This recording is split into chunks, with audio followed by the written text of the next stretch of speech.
নমস্কার বন্ধুরা, welcome to Shampa's kitchen. শম্পার রান্নাঘরে আপনাদের সকলকে স্বাগত জানাই। আমার রান্নাঘরে পেয়ে যাবেন 700টিরও বেশি বাঙালি, অবাঙালি, দেশি বিদেশি রান্নার সহজ রেসিপি। শুধু ইউটিউবে গিয়ে সার্চ করুন শম্পাস কিচেন, আর অবশ্যই আমার চ্যানেলটিকে সাবস্ক্রাইব করে নিন, আর বেল নোটিফিকেশনটা ক্লিক করে অল অপশানটাকে সিলেক্ট করতে ভুলবেন না। তাহলেই আমার শেয়ার করা সমস্ত নতুন রেসিপির আপডেট সবার আগে আপনার মোবাইলে পৌঁছে যাবে। তাহলে চলুন দেখে নিই আজকে আপনাদের জন্য কী রেসিপি নিয়ে এসেছি আর সেটা কত সহজে তৈরি করছি। আজকে তৈরি করে দেখাবো ফিশ চপ রেসিপি।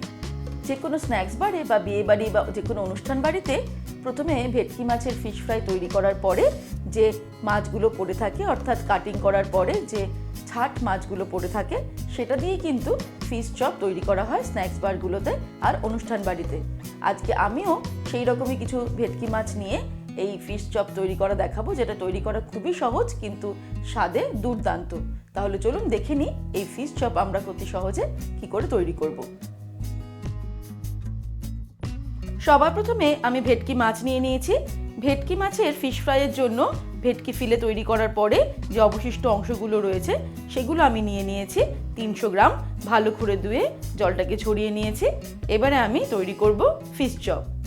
এবারে একটা প্যান গরম করে তার মধ্যে আমি নিয়ে নিচ্ছি রিফাইন্ড অয়েল। আমি 3 টেবিল স্পুন রিফাইন্ড অয়েল এখানে অ্যাড করে দিলাম। তেল গরম হয়ে গেলে এর মধ্যে দিয়ে দিচ্ছি কুচানো পেঁয়াজ। একটা বড় সাইজের পেঁয়াজ আমি কুচিয়ে নিয়েছি।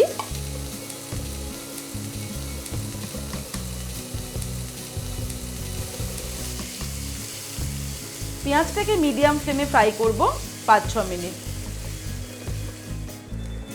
পেঁয়াজটাকে 5 মিনিট আমি মিডিয়াম ফ্লেমে ফ্রাই করে নিলাম।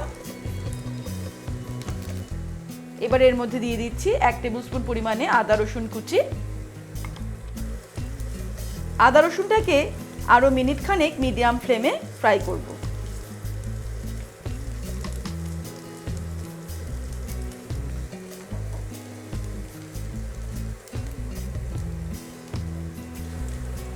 আদা রসুনটাও ফ্রাই করে নিয়েছি। এবার আমি ফ্লেমটাকে একদম কমিয়ে নেব। তারপর এর মধ্যে গুঁড়ো মশলা অ্যাড করব। দিয়ে দিচ্ছি 1 টিস্পুন জিরের গুঁড়ো, ধনের গুঁড়ো দিয়ে দিচ্ছি 1 টিস্পুন, হাফ টিস্পুন হলুদ দিলাম, হাফ টিস্পুন দিয়ে দিচ্ছি লঙ্কার গুঁড়ো। এবার এর মধ্যে অল্প জল অ্যাড করে মশলাটাকে কষিয়ে নেব।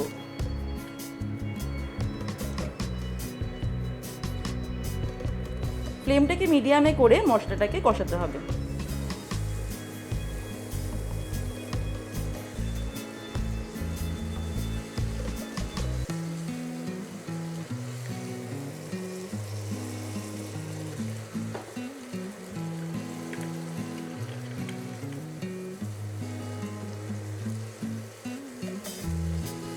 মশলাটাকে মিডিয়াম ফ্লেমে আমি কষাবো ততক্ষণ যতক্ষণ না মশলা থেকে তেল বেরিয়ে আসছে। মশলা থেকে তেল বেরিয়ে গেছে। এবারে আমি এর মধ্যে অ্যাড করে দেব ভেটকি মাছ।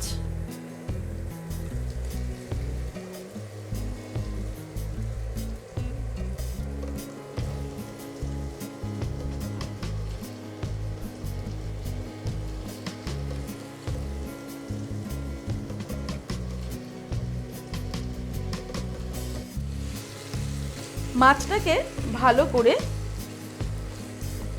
কষিয়ে নিতে হবে মশলার সঙ্গে।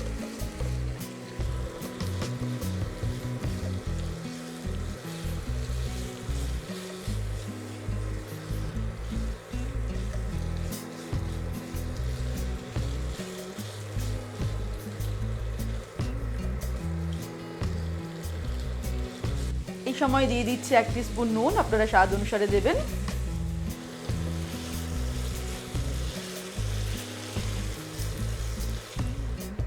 তিন 4 মিনিট আমি মাছটাকে কষিয়ে নিলাম মিডিয়াম ফ্লেমে। এবার এটাকে আমি ঢেকে দেব।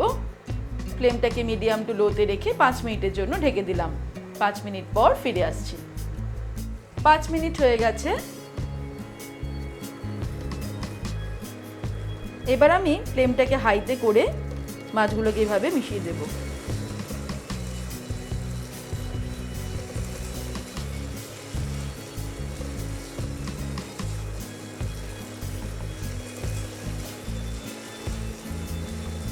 ভেটকি মাছ খুবই নরম, তাই সময় খুবই কম লাগে।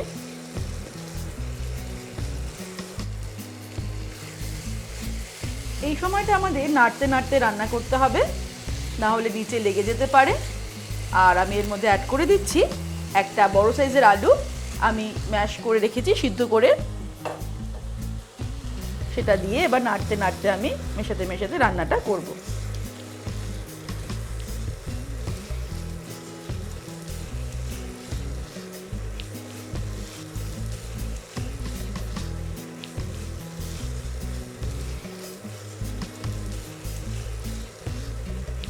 হাফ টিস্পুন আমি গোলমরিচের গুঁড়ো দিয়ে দিলাম, আপনারা ঝালটা নিজেদের স্বাদ অনুসারে দেবেন।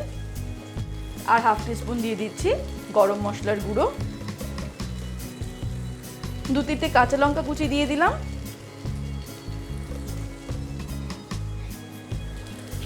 তারপর আবারও এটাকে নাড়তে নাড়তে একদম শুকিয়ে নেব। নাড়তে নাড়তে আমি রান্নাটা করছি, এটা কিন্তু অনেকটাই ড্রাই হয়ে এসেছে, এই দেখুন। তবে আরেকটু কিছুক্ষণ বাকি, আমাদের আর কিছুক্ষণ এটাকে মিডিয়াম ফ্লেমে রান্না করতে হবে নাড়তে নাড়তে। মিডিয়াম টু হাই ফ্লেমে আমি এটাকে 5-7 মিনিট রান্না করলাম। এবার এটা রেডি হয়ে গেছে। ফাইনালি আমি এর মধ্যে ছড়িয়ে দেব 1 মুঠো ধনেপাতা কুচি।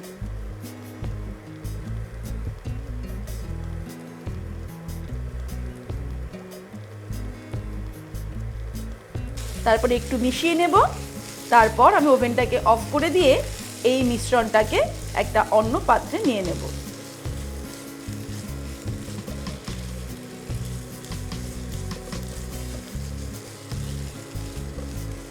আমি ওভেনটাকে অফ করে দিলাম। এবার একটা থালার মধ্যে আমি এটাকে নিয়ে নিচ্ছি। এবার এই মিশ্রণটাকে আমি থালার মধ্যে এইভাবে ছড়িয়ে দেব, যাতে এটা তাড়াতাড়ি ঠান্ডা হয়ে যায়। ঠান্ডা হলে ফিরে আসছি।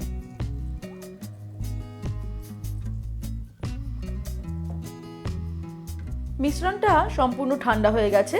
আমি এবার এটাকে এক জায়গায় করে নিয়ে এখান থেকে কাঁটাগুলোকে আগে বেছে নেব।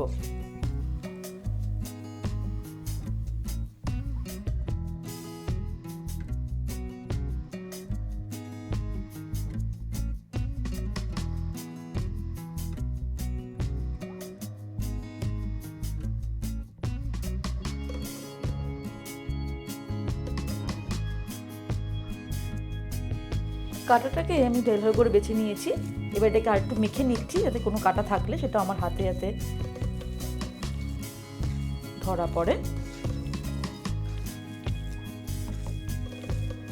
এর মধ্যে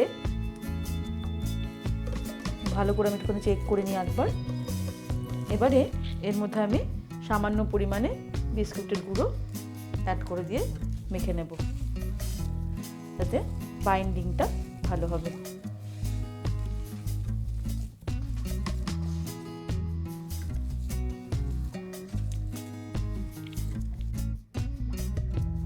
তারপর আমি হাতটা ধুয়ে এসে চপগুলো তৈরি করে নেব। চপ তৈরি করার আগে আমি সামান্য হাতের পাতায় তেল নিয়ে নিলাম। তেলটাকে রাব করে নেব। তারপরে নিজেদের ইচ্ছা অনুযায়ী আমরা চপটা তৈরি করব।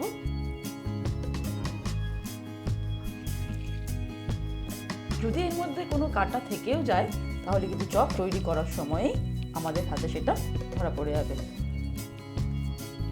আমি গোল গোল শেপ করে ফিশ চপগুলো তৈরি করছি। আপনারা চাইলে বেলন আকার বা লম্বাটে, যেরকম ইচ্ছা নিজেদের ইচ্ছে মতো চপগুলো তৈরি করে নেবেন। এবারে একটা বোল নিয়ে নিয়েছি, তার মধ্যে ফাটিয়ে নেব ডিম।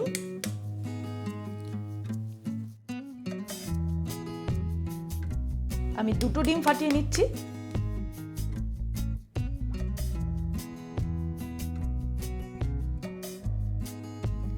এর মধ্যে দিয়ে দিচ্ছি 2 টেবিল স্পুন কর্নফ্লোর, সামান্য নুন দিয়ে দিলাম। তারপরে ভালো করে মিক্স করে নেব।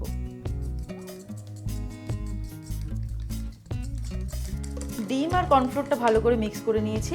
আর এদিকে একটা থালার মধ্যে নিয়ে নিয়েছি কিছুটা পরিমাণে ব্রেড ক্রাম্বস। এবারে আমি প্রথমে তৈরি করে রাখা ফিশ চপটা নিয়ে ডিমের মধ্যে ভালো করে ডিপ করব, তারপর এটাকে ছেঁকে নিয়ে দিয়ে দিলাম ব্রেড ক্রাম্বটা। ব্রেড ক্রাম্ব দিয়ে ভালো করে কোটিং করে নিচ্ছি।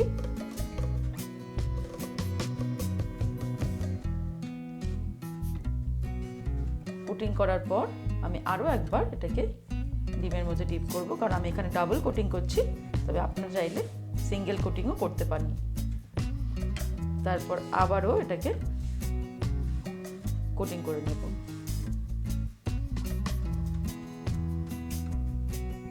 সেকেন্ড বারটাকে আমাদের একটু চেপে চেপে ভালো করে কোটিং করে নিতে হবে।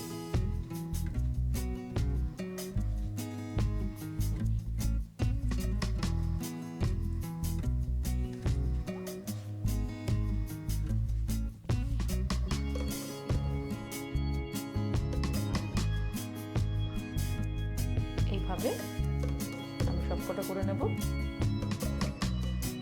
এবারে প্যান গরম করে এর মধ্যে দিয়ে দিচ্ছি রিফাইন্ড অয়েল। তেলটা ভালো মতো গরম হয়ে গেলে ফ্লেমটাকে মিডিয়ামে রেখে আমি চপগুলোকে ছেড়ে দেব।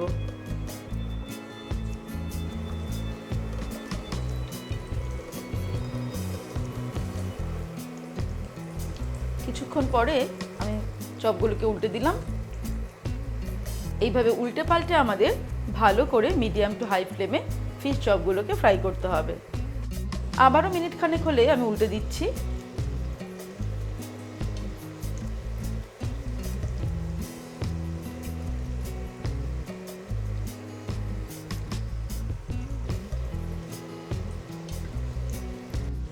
ফিশ চপগুলো ভাজা হয়ে গেছে, এবার এগুলোকে তেল থেকে ছেঁকে তুলে নিচ্ছি। তৈরি হয়ে গেল দারুণ স্বাদের ফিশ চপ রেসিপি। ভেটকি মাছের ফিশ ফ্রাইয়ের পিসগুলো কেটে নেওয়ার পর যে টুকরো মাছের পিসগুলো বেঁচে যায় সেগুলো দিয়ে কিন্তু আমি এই ফিশ চপটা তৈরি করলাম। সাধারণত স্ন্যাক্স বারগুলোতে এরকমভাবেই তৈরি করা হয়। আর এই ফিশ চপ কিন্তু দারুণ খেতে হয়, আর যে কোনো সন্ধ্যে আড্ডায় কিন্তু এটা জাস্ট জমে যাবে। তাহলে অবশ্যই একদিন বাড়িতে ট্রাই করে দেখতে পারেন আমার তৈরি করা এই ফিশ চপের রেসিপি। আশা করি ভালো লাগবে। তাহলে দর্শক বন্ধুরা, আজকের এই রেসিপি আপনাদের কেমন লাগলো আমাকে ভিডিওর নিচে কমেন্ট সেকশনে কমেন্ট করে জানাবেন। ভালো লাগলে লাইক করার অনুরোধ রইল, আর বন্ধুদের সঙ্গে কিন্তু অবশ্যই শেয়ার করুন। ভালো থাকবেন, সুস্থ থাকবেন। আমি আবার হাজির হব নতুন নতুন রেসিপির সঙ্গে। নমস্কার।